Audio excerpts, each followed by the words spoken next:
The world is evolving into a difficult situation for us, an order of great powers.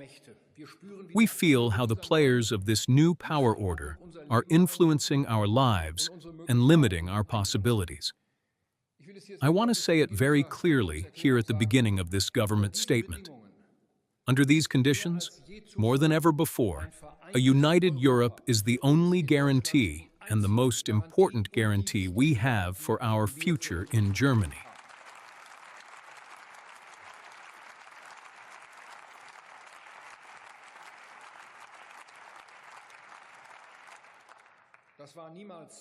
It was never more palpable than in these days and weeks. United, but only united, we European states also have a potential for power in our hands in this dawning new era. We want to assert ourselves in this European Union of 450 million inhabitants, 100 million more than in the United States of America. We no longer want to sell ourselves short. We identify our interests and, at the same time, identify the means of power to enforce these interests. We learn that others are also dependent on us, not just us on them. And we learn that we can use this, indeed, must use it. We, Europeans, must take our security and the defense of our freedom into our own hands, united and determined.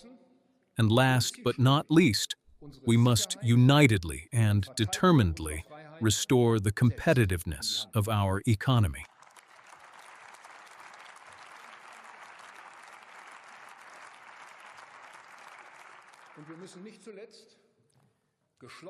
We are beginning, in this European Union, to take action accordingly. This afternoon, I am traveling to the European Council in Brussels, where you, ladies and gentlemen of the AfD, are not needed. I am traveling to Brussels to engage in intense discussions about security and our economic strength. But we will primarily focus on the issue of competitiveness this time. We are making the decisive steps to strengthen and deepen the European single market. Let me give you a very concrete example. With the so-called 28th regime, since today, the long-awaited proposal for a unified European company law form is presented.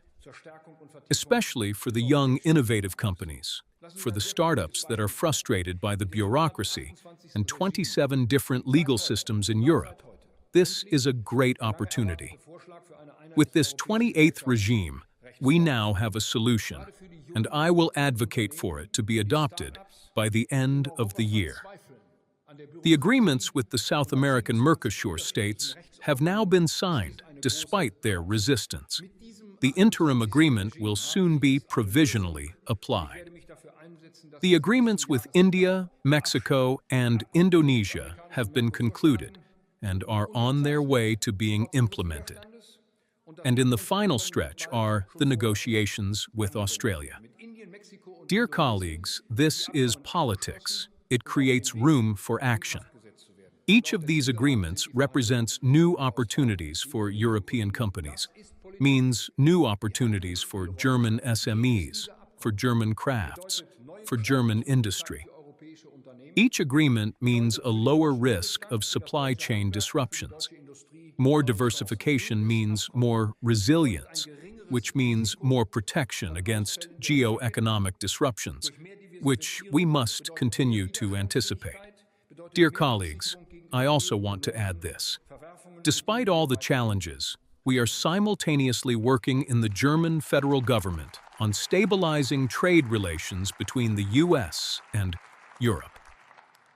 During my visit to Washington 2 weeks ago, I also personally told the American president that I expect the tariff agreement between Europe and the United States will soon be put into effect by America.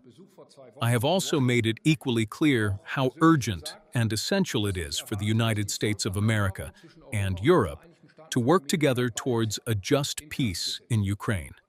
Dear colleagues, this is a question of security, freedom, and peace for the entire transatlantic region, and not merely a question of the territorial integrity of a major European country. It is a question of humanity and justice. It is also a question of the self-assertion of what we proudly call the free world in the part of the world where we live.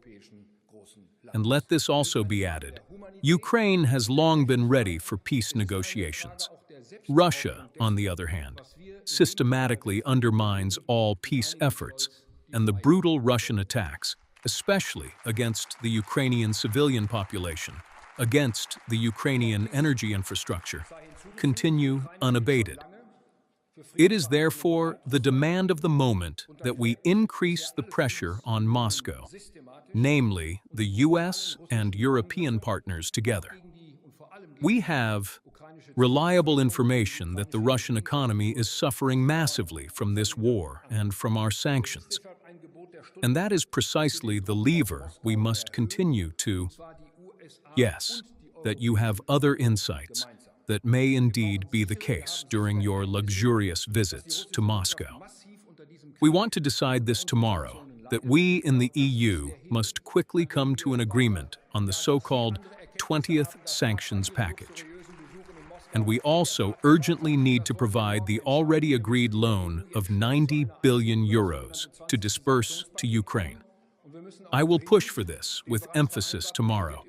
We must not take into account a single country from the European Union that is currently building this blockade in Europe due to internal political reasons and an ongoing election campaign there. Developments in the Middle East are closely linked to our efforts towards Euro-Atlantic security. The ongoing war there is causing us all great concern. For years and decades, the Iranian regime has repeatedly violated rules that have covered the world with terror and destabilized the neighborhood. This regime is responsible for the current crisis in the region. We, the federal government, share with Israel and the United States the goal that Iran can no longer pose a threat in the future, neither to Israel nor to the neighboring states in the region. The times in which the Iranian regime could destabilize and threaten other states, those times must end. We wish the Iranian people that they may take their fate into their own hands and can do so with democratically established elections to bring about a legitimate government. At the same time, we have also made it clear that we still have many questions about this war. To this day, there is no convincing plan on how this operation could succeed. Washington did not consult us and deemed European assistance unnecessary. Ladies and gentlemen, we would have advised against taking this path as it is currently being pursued. That is why we have stated that as long as the war continues, we will not participate, for instance, in using military means to ensure free navigation in the Strait of Hormuz. There is currently no plan for this, nor is there a mandate from the United Nations, the European Union, or NATO. This explicitly does not exclude the possibility that we will work towards a swift end to the war through diplomatic means. We are doing it, ladies and gentlemen, and I want to sincerely thank the federal foreign minister at this point, as he was the first and one of the few to travel to the region after the outbreak of hostilities and represent the European interests. What I am saying here does not exclude the possibility that we will contribute to establishing a peace order in the region after the end of hostilities. I am in almost daily contact with Emmanuel Macron, Keir Starmer, and Giorgia Meloni about this. We stand by the side of our partners in the region, including in the Gulf states, whom Iran is trying ruthlessly and brutally to drag into this war. We do not want, dear colleagues, for this war to become a burden for the transatlantic partnership. We want this partnership, and we need it. That is why we are also speaking on all levels with Washington. We are doing what I said a month ago at the Munich Security Conference. We are seeking transatlantic agreements. That is why I have always made it clear that we share important goals of the U.S. But we must not shy away, and we will not hesitate, to honestly tell our partners where we see things differently and where we have other interests. Such a partnership must endure this. Otherwise, it is not a partnership. Another regional escalation or a disintegration of statehood in Iran, by the way, a scenario we have seen in Libya, Iraq, or in other states in the region, that would also greatly harm us. It would massively affect our security. It would have negative impacts on our energy supply, and it could possibly also lead to massive migration movements. That is why we are working towards a regional peace and security order in which neither Israel nor other partners are threatened, and in which Tehran and its nuclear ambitions also renounce the terror that it spreads across the world. We need stability in the Near and Middle East, to which we, after a peace agreement, ladies and gentlemen, dear colleagues, will also contribute from Germany. We will contribute from Germany. Finally, developments in the energy market show how urgent this task is. We have no time to lose. This war harms us all, including the U.S., by the way. No one can afford these economic upheavals that we are increasingly feeling these days. We will intervene where we have national competence and see room for action. We have partially released the oil reserves, and we are ensuring more transparency and control over the prices at gas stations. But let me also say, and this with all seriousness, we must also bear the risks of this global upheaval together.